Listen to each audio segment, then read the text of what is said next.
Hey guys, so good to connect with you. So in this video, we're going to talk about the next lunation, which is going to be a new moon in the sign of Gemini, and it's going to occur on the 17th of May when the sun and the moon conjoin. They come together at 26 degrees of Gemini, and this feels like a very fresh start, a very kind of exciting lunation that's kind of opening us up to seeing kind of possibility and kind of really activating the imagination and the mind to kind of reach farther and kind of have this desire to kind of break out of molds that we might have find ourselves in terms of like the routines of daily life, and be kind of reaching for a grander, more like Neptunian, idealistic vision of some kind of fantastical future that we hope to create.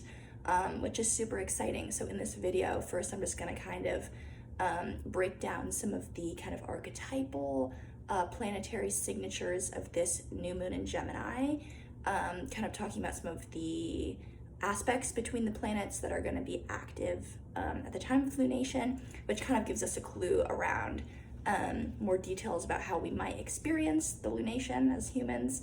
And then also I'll pull some tarot cards for us to kind of get some more, get some tarot messages, because there's kind of overlap in terms of the symbology of astrology and tarot and lots of other means of divination. So we'll get into it. So this, at the time of this new moon, the chart has a Pisces rising. So Pisces, the constellation, is going to be ascending, rising over the eastern horizon at the exact time of this lunation. And so what this means is that the planetary ruler of the lunation is actually going to be Jupiter, which is because Pisces is a Jupiter-ruled sign, which is really fascinating because Gemini, the sign where the sun and the moon are going to be kind of creating the new moon, is a Mercury-ruled sign. And Jupiter and Mercury kind of have this interesting polarity where the Mercury-ruled signs, so Gemini as well as Virgo, oppose the Mercury-ruled signs oppose the Jupiter-ruled signs, which are going to be Pisces and Sagittarius. And so we kind of have this interesting quality of kind of expanded thinking, and kind of, especially because the chart ruler Jupiter, like I said, is going to be conjunct the north node of the moon, which kind of expands, has this quality of enlarging whatever it touches, in the sign of Taurus in the third house.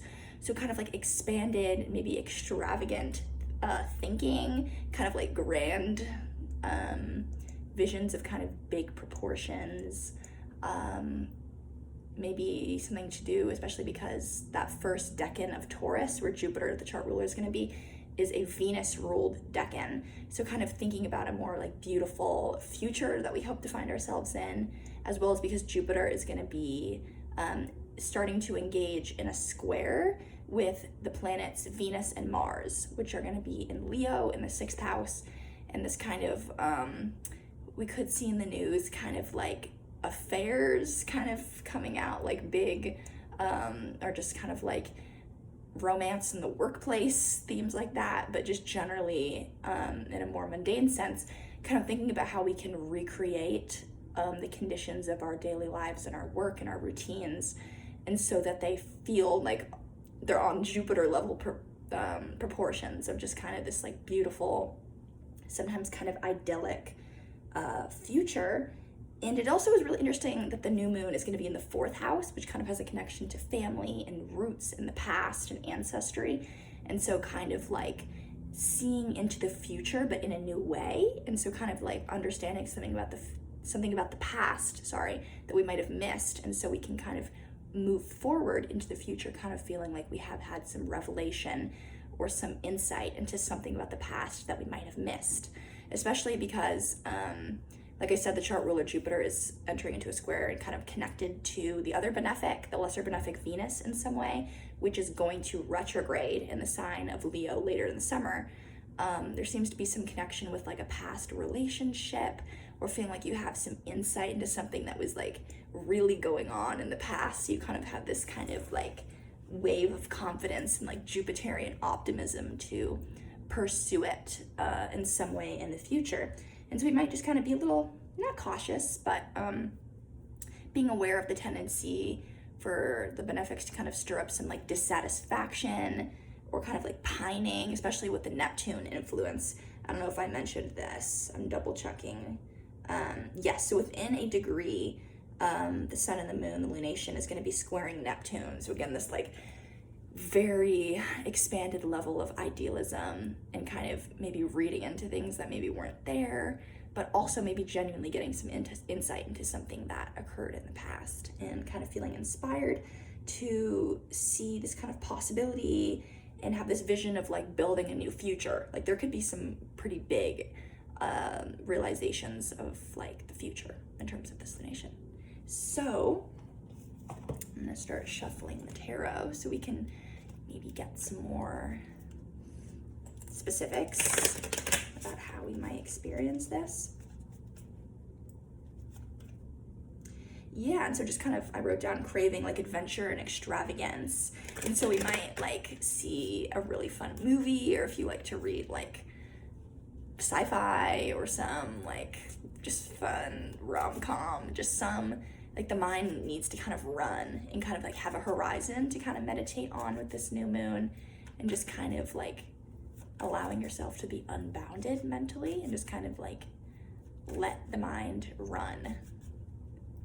Okay, what are some messages around this Gemini new moon? Thank you.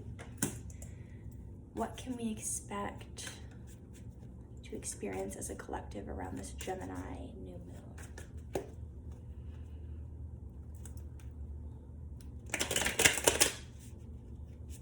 But then also, I forgot to mention too, that Saturn is kind of engaging like a semi-square, not a semi-square, but not exact, but partially engaging a square with the planet Mercury. And so there's kind of this contrast of like reaching and dreaming and then that being checked in some way and being like, no, this isn't realistic.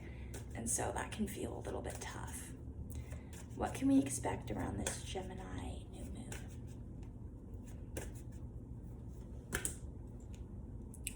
What can we expect? Thank you. Okay. Okay. Yes. Okay. So we'll start with these. So I pulled, just show you one by one. We pulled the Hanged Man, or the Tethered One, upright. We pulled the King of Cups reversed. We also pulled the Fool in the reverse position as well as the Two of Cups in the reversed position, as well as the Page of Wands in the reverse position. Okay, that's funny that all the cards thus far are reversed and the only card upright is the Hanged Man, which is also like literally upside down. So this kind of really emphasizes to me the kind of like murky quality, like the Neptunian, kind of Neptune plus the benefics, really active at this like.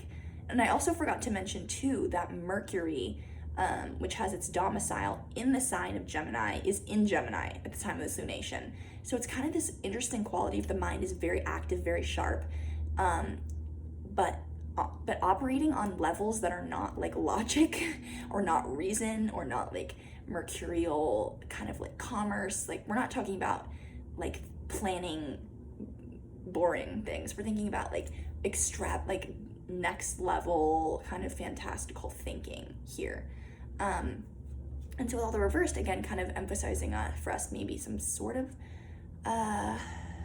note or underlying quality of confusion, which isn't necessarily a bad thing. It can be kind of inspiring to be confused because then the mind can again kind of run.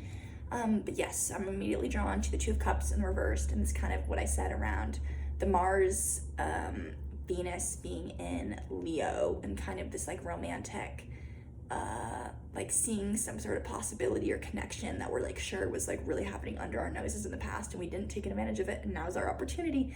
Maybe we should just kind of, take a breath and be aware, or just bring a little bit of awareness to the tendency to kind of romanticize or put other people on pedestals, and kind of be aware of kind of seeking or pining for external situations to kind of create this external like union, and instead,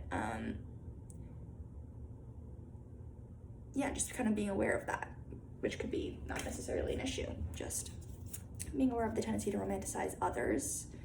And then with the Fool and the Page of Wands, both in the reversed position, this kind of feels like some sort of like inner adventure, like, which can be really fun, just to be like, have something, this dream that maybe only you can touch and isn't externalized in the outside world in any way that feels tangible, but it's still kind of this inner treasure. And you can kind of, I feel like a lot of people talk about this, like if you have a desire for some kind of future life outcome, it's probably not like completely a coincidence or random that happened. Maybe there's some aspect of that, I mean, if you didn't desire it, it would, like, there would be no truth to it. So it feels like there's some piece of this that feels important to kind of sit on or explore, some kind of inner adventure terrain, and just kind of keeping some playfulness with it. If it can just be like we're experimenting and kind of brainstorming, free flow, like free association. If you want to like journal at the time of this lunation, just kind of free associate like what you'd like your future to look like. You might have some interesting things coming up.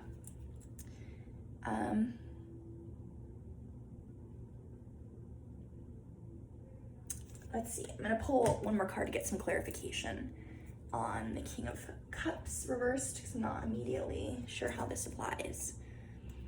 Let's see. Can we get a little clarification around the King of Cups in the reverse position? How does this card, this energy, apply to the Gemini new moon?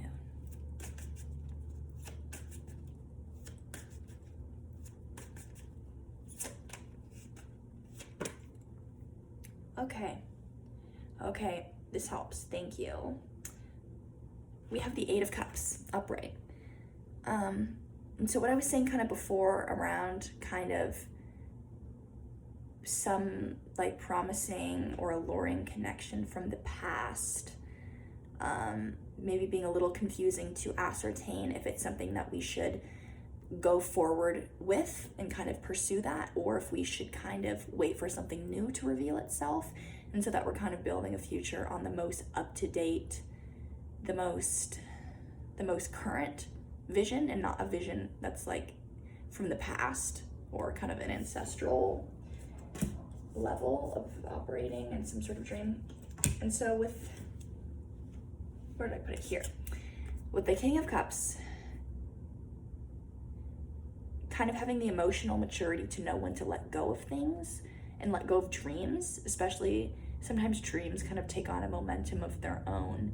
And it's kind of like that, kind of the energy of like dreaming as a child to have like your own lawn and not really having that update or change or move with time.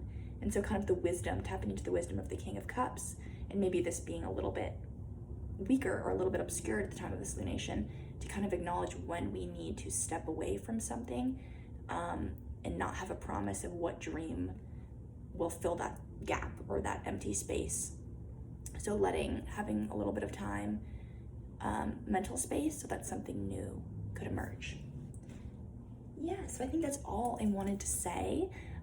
Let me know if this video resonates for you.